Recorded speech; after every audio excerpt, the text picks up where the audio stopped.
Welcome, good afternoon. Today we're going to continue with our adventures in Grammarland, and we are going to look at adverbs. And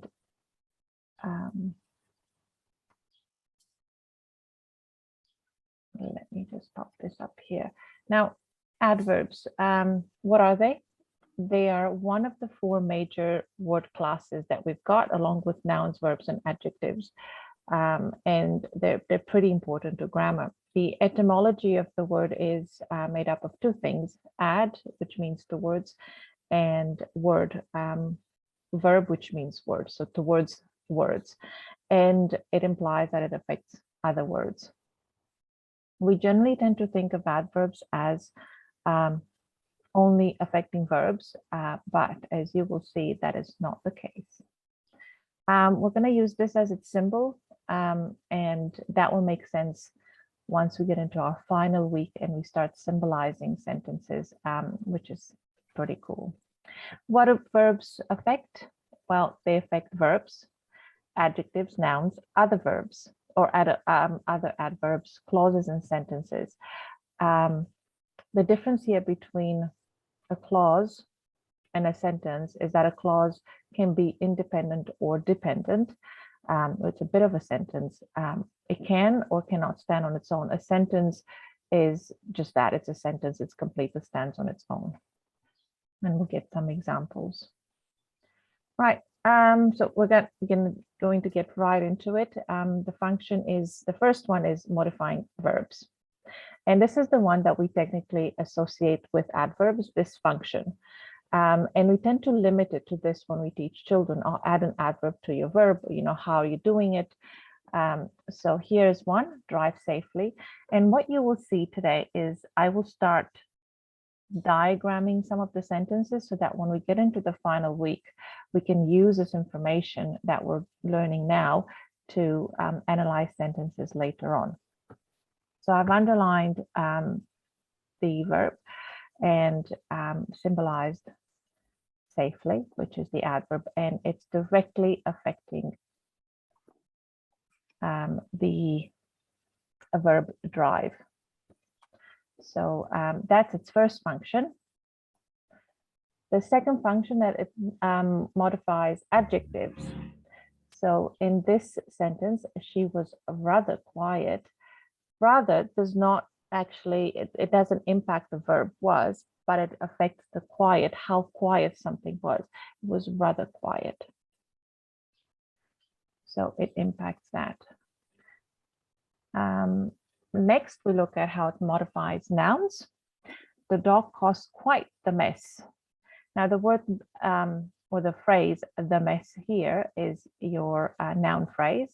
How do we know? It's got an article there, so we can test if that's a noun by using the article the. And the word quite modifies the noun phrase. Other adverbs, the snail moved incredibly slowly. In this case, incredibly describes how slowly something moved, incredibly slowly. We can have even very slowly. That's another option that you can have in there.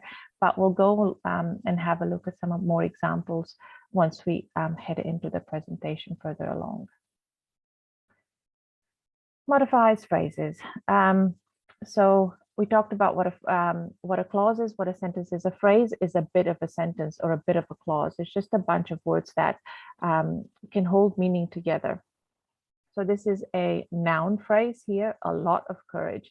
If we break it up, there are other parts of speech in there, but as a phrase, it's a noun phrase.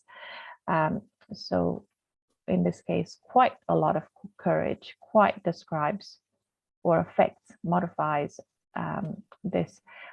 The way we can test whether or not it modifies courage, we can take it out first of all, and we can say she showed a lot of courage.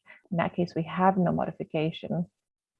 Or we can put it in front, or we can take the courage away. She showed quite. And in this case, if that would be modifying the verb, it would make sense if we say she showed quite. And in some cases anyway, would make sense. Clauses. The clauses, I'm going for a run later after I finish my homework. Now, in this case, we've got two here, but I've only indicated the later, but after is also an adverb. It modifies this other clause here. So that's what's going on there. As you can see, I'm keeping track of my verbs here, just making sure that I'm identifying the verb and really looking to see if the relationship is with the verb or with something else. Now it can modify whole sentences as well. And this one, you can see it's at the very beginning and says, personally, I do not agree. So this, you can say that it modifies the verb because it sort of does. It's, you know, in what way do I not agree? In a personal way. But in this case, we can say it's the whole sentence is modified by this adverb. Before we head into this bit, I'm just wondering if you've got any questions. Right, let's carry on. There are 5 main categories of adverbs. The main categories are adverbs of manner, of place, of time or duration, frequency and degree. These are the 5 main ones. But what happens is they can be broken down into other categories as well. So you can see there's duration again, quantity, things like I walked twice. That's how many times you walked. Purpose, for what purpose you're doing something. Evaluation, they indicate evaluation, viewpoint. And we saw in the previous example when we said personally, that is a viewpoint. And then the interrogative. Now I'm going to spend a little bit of time at the end. So mainly what I'll cover is just the 5 main categories. And then we'll have a quick look at the interrogative, which is a special class of adverbs that helps form questions. So we'll just move on. Adverbs of manner. Now, these guys are what we most commonly associate with adverbs. Is how an action is performed. It's usually formed with the suffix ly, lay, but sometimes it's not. So sometimes things like I ran fast, we don't say I ran fastly. So some of them will sort of keep their this form without the ly. It answers the question how something is done. So if I had the sentence, the snail moves slowly, and I asked, how is a snail moving? The answer should be slowly. So it answers that question, and the sort of question posing is a really good tool to use to define or to find what the part of speech, what's its function, and what it's related to. And we'll do a little bit of that, I think, later on as well. Usually modifies a verb. The manner in which something is carried out, but it can modify other adverbs, as we saw before, with incredibly slowly. The snail moves incredibly slowly. So it's not always the verb, but it's more often than not generally a verb that it modifies. Here are some examples. Accurately, beautifully, expertly. You can see that they're all ending in ly in this case. So adverbs of manner, how something is done. The next type is adverbs of place. And they answer the question where. Where is something happening? Usually modifies a verb, but that's not always the case. So with parts of speech, as I said before, they've got their main purpose that you can easily identify. But then if you really look at the meaning and what it's related to and the nuanced meaning behind it, we can see that it doesn't always sort of fit into the category that we are able to assign. So we can negotiate where it can fit in. And my interpretation sometimes could be different than somebody else's because the meaning that we're drawing from that sentence is different. Anyways, so here we are, we've got a question nearby, the snail moves slowly. So that is tells us where the snail is moving slowly. And I've kept the slowly here because now we've got two adverbs in the sentence that is modifying where, what's telling us where and how the snail moved. Some adverbs of place here, well, here, there, nowhere, everywhere.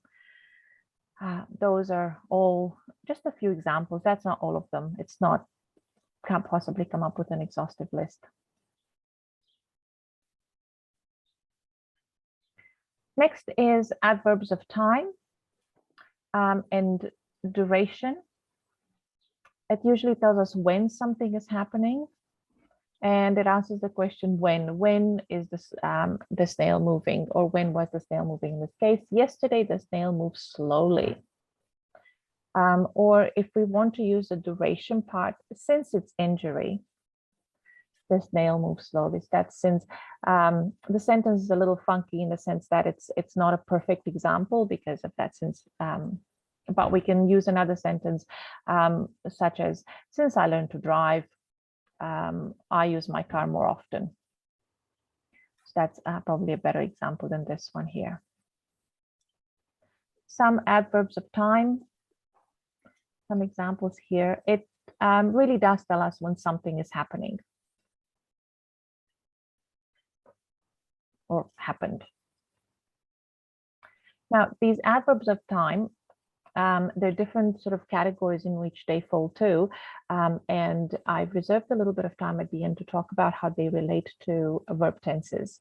So, and we'll see some examples that help the verb tense or support or go with the verb, the specific verb tenses. Right, adverbs of frequency, those relate to how often something is happening. Sometimes it's hard to distinguish between manner and frequency, and some of them categories can be a little bit confusing. But in this case, frequency, how often something happens, it's usually the snail moves slowly. It usually happens, so it's a we can pop it into frequency in the frequency category. Adverbs of frequency, again, always, often, normally, sometimes, never. That almost negates the frequency bit. And adverbs of degree here, we've got, this is the intensity or the degree to which something happens. It can answer the question to what degree, to what extent something is happening, or how something is happening as well. So here we've got the snail moves so slowly. This so here modifies slowly, and it intensifies the slowness of the snail. It just adds that extra little bit. It is so slowly, or we can even have very slowly as a modifier of degree. And here we've got quite a few, and I just wanted to make sure that we've got a few more in there just as an example. Lots, very, awfully slowly. That's an intense degree or intensity that is leaning on the sort of negative side. And then we've got something that's quite positive here, remarkably slowly. So we can have not just degree of intensity, but degree of negative intensity or positive intensity.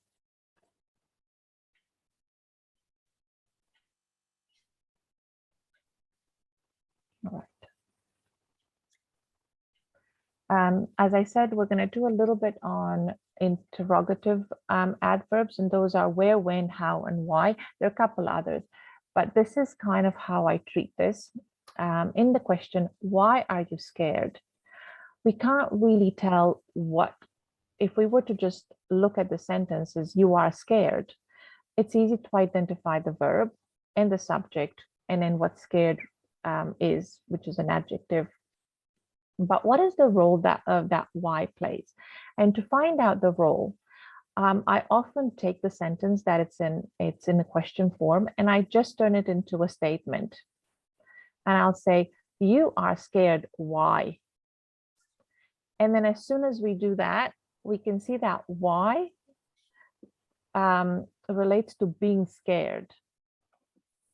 So we can then say that it's an adverb. It tells us why. It can tell us why something is happening, why you're feeling scared. I hope that makes sense. The tip, the good tip here is that if you take an interrogative sentence and you turn it into a statement, you can more easily identify the different parts of speech. The next thing we're going to do is look at the position where adverbs can be found. So there are different positions in a sentence, and sometimes it depends on the role and what they're doing.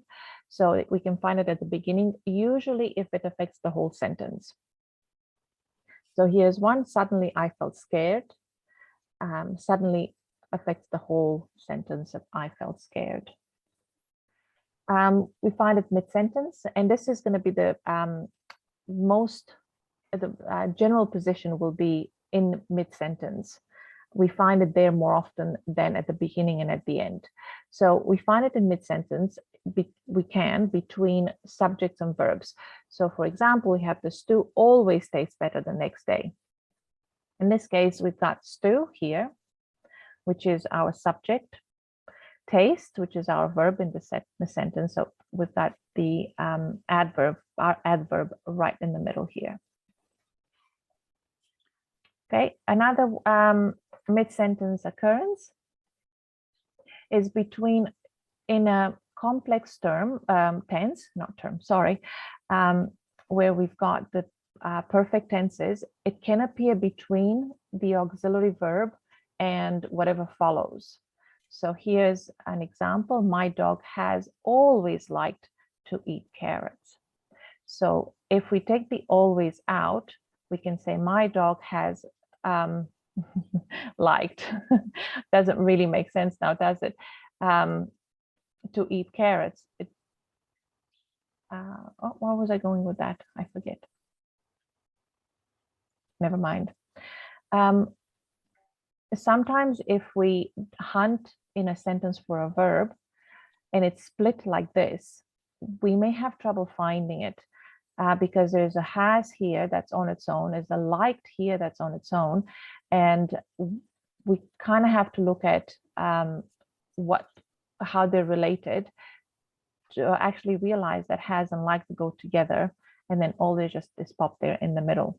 And to eat is actually not the action in this sentence, even though it appears to be an action. It is the object of the verb like. So what did I like? I like to eat. And it is an object that is formed by a verb, and then it's in infinitive form. And then carrots is the object of this verb now. So it belongs to this verb. And that will become a lot clearer when we start diagramming sentences. I think in the final week, symbolizing and diagramming sentences. That's a cool activity.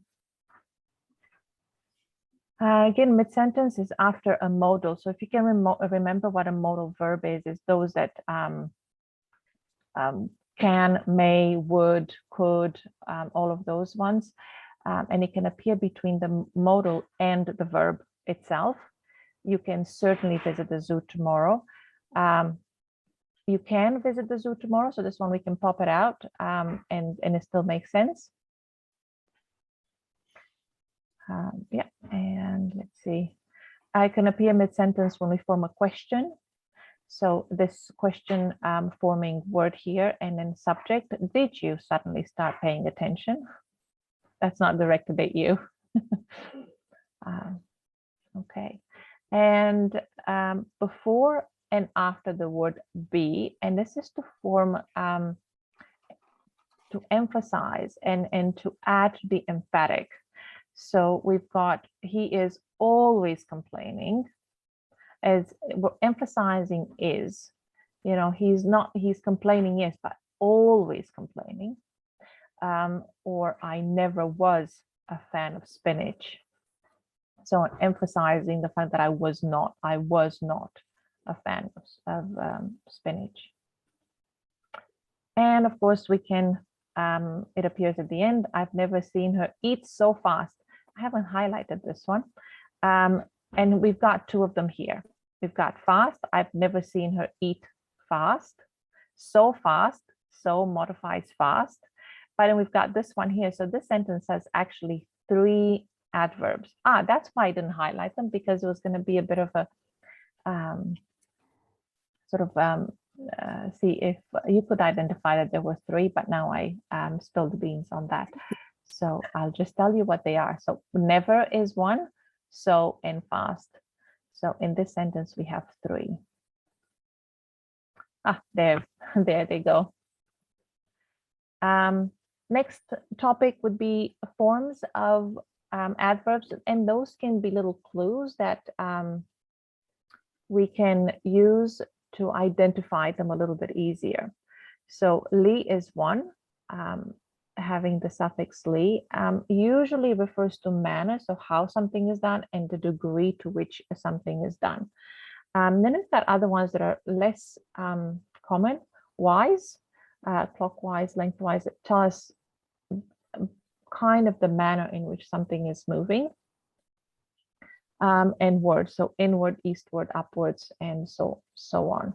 So those forms are, generally speaking, probably 90% of the time, 99% of the time, they will be adverbs. So that's one. Then we've got adverbs that have the same form as adjectives. So here's some examples of sentences, and we that have those in them. If I look here, we can't say outsidely. Sometimes we hear people say rightly so or hardly. And yes, they have the li, but we don't encounter that very often. It's only in certain expressions that that we encounter that li at the end. Lately is another one. And of course, all these other ones that have a li on the end, but they're adjectives. So if I were to use this as an adjective, I would say my daily meal, in which case daily tells me something about my meal, or my weekly visit to the supermarket. It's a weekly visit. It describes my visit to the supermarket. So they, even though they have that li at the end, they're, in this case, they're adjectives. Oh, sorry. Yes. If used, they can be used as adjectives and they can be used as adverbs. And here's some examples. He's a fast swimmer. In this case, fast is an adjective. And if we say he swims fast, that is an adverb now. She takes her daily medication. Daily describes the medication, what medications are daily ones. And then as an adverb, she takes her medication daily. So you can see just by popping that daily at the end, it changes the whole sentence. It's the meaning of it. So this is an example of how much fun we can have with these by sort of transposing different words and see how it affects a sentence. So we can take that daily now, because it's at the end, this daily, and pop it at the beginning. And we can say daily she takes her medication. It doesn't really sound that good, but it still sends the message. And then if we put daily after she daily takes her medication. Again, that's not the way it normally sounds. So by doing this sort of exercise with children, they get to sort of detect the nuanced meaning that each sort of iteration of the sentence gives. So this is one of my favorite things to do with kids, is just transposing words in a sentence to see if it still makes sense. And then occasionally, probably more often than not, they'll come up with a really cool way of saying something. And that brings that creativity that, oh my goodness, I've realized that I can put these words together and it sounds, in a different way. And you can use it. Poetry lends itself really well to doing this transposition, because poetry doesn't have to follow rules exactly. That's why it's called sometimes poetic language or poetic license, because you can do certain things with poetry that you wouldn't otherwise do in other types of writing. Here are other forms of adverbs that are not related to adjectives. So things like just, quite, so, soon, to, very, and there are some examples too. He swims so fast. He swims very fast. She too takes her daily medication. So that too there.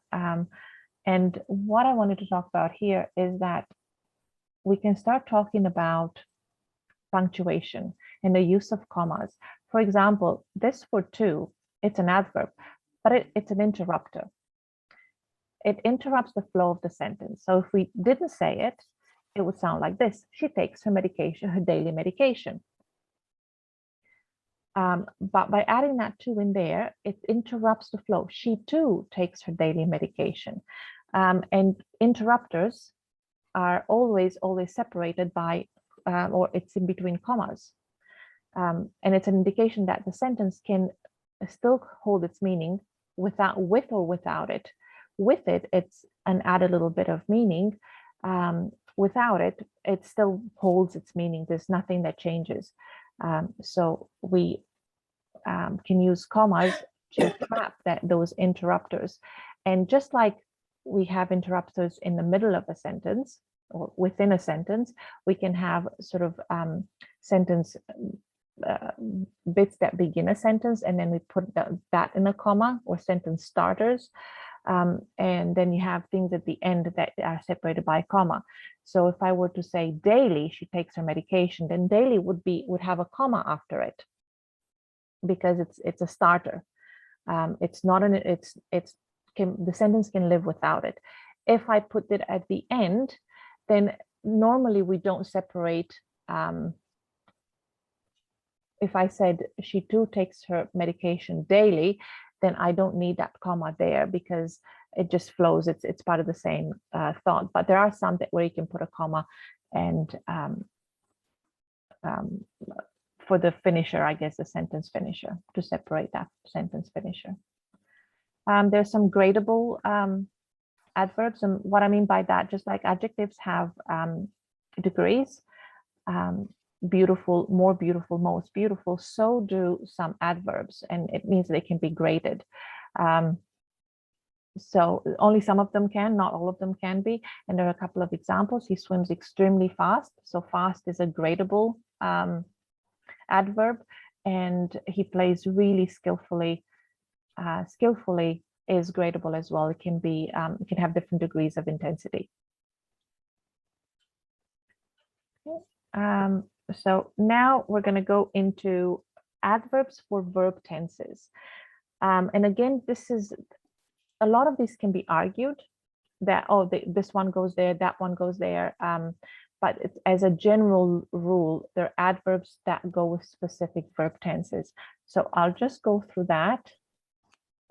We remember these, the simple tenses. So I've used the slides from the previous presentation. We've got past, present, and future simple. I'm only showing the present here, and it's that habitual and regular action. And we'll see that. And then I've broken these ones down. So past simple, yesterday, the day before, ago, a long time ago, last week, never, seldom, once. Those refer to the past. For present, because it's a regular and habitual action that we engage in, we can use things like usually, frequently, generally, habitually, but also twice and thrice, and yeah. For future, tomorrow, sometimes today, even though today is the present, I can say I will finish that today. So it's later on in the day. Later today is another one. Here we can start getting into 5 minutes and a couple of seconds, on Monday, in the afternoon. If we take one like this, on Saturday afternoon, this is a phrase, an adverbial phrase, on Saturday afternoon, and within it, we can see other parts of speech that are playing different roles. So if we look at afternoon, afternoon is a noun. Saturday is could be describing the afternoon. Which afternoon is it? It's the Saturday afternoon. So Saturday, even though itself is a noun, a proper noun, it's describing the afternoon, tells us which afternoon. And then on, that we will see tomorrow, is a preposition.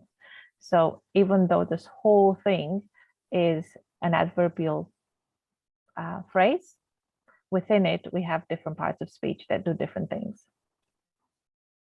This year is another one like that. Year is a noun. This is an adjective. But together, this year is an adverbial modifier. The progressive tenses, those are the ones that continue. So I have continuous action. And that in itself is a bit of a clue as to what kind of adverbs we can use with it. So we'll see that we've got continuously, constantly, forever. I'm forever cleaning your room. Ongoingly. There are other ones as well. The perfect tenses is the ones that are formed with the word have, with auxiliary verb have.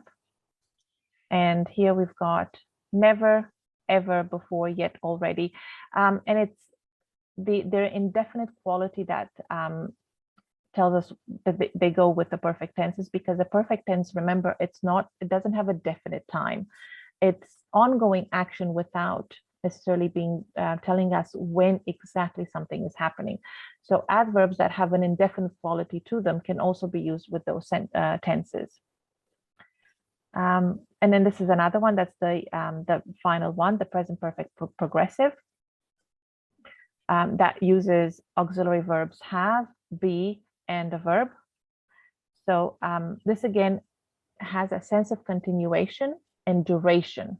So always, never, only, sometimes, since I have been exercising, not that I have been, I feel better.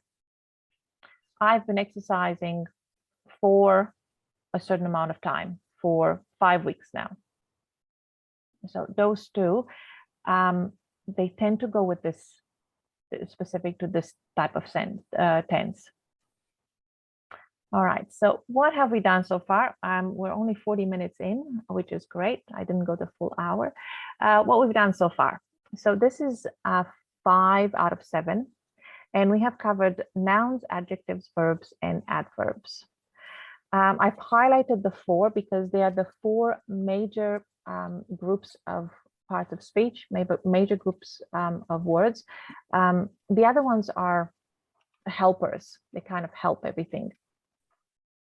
So we've covered the most important things so far. Next week, we'll look at prepositions and conjunctions and the kind of links that appear between all of these words or types of words, and they join them together with different purposes and in different ways. There's also interjection, which if you want, you can let me know if you want me to talk about interjections, but they're not major, and any part of speech can play an interjection, can be an interjection, but I can just go over that very quickly if you wish. And then finally, in the final week, we will be looking at symbolizing sentences. So figuring out what words of parts of speech are in a sentence, and then coming up and doing diagramming. So that means that we're going to take a sentence and we're going to draw some pictures or put it like on a scaffold, for lack of a better explanation. So that's all coming up in the final week. So with that, I can say that I have finished today's session. So I will stop the recording now and give you a chance to ask questions if you wish. Thank you for watching. And that's it.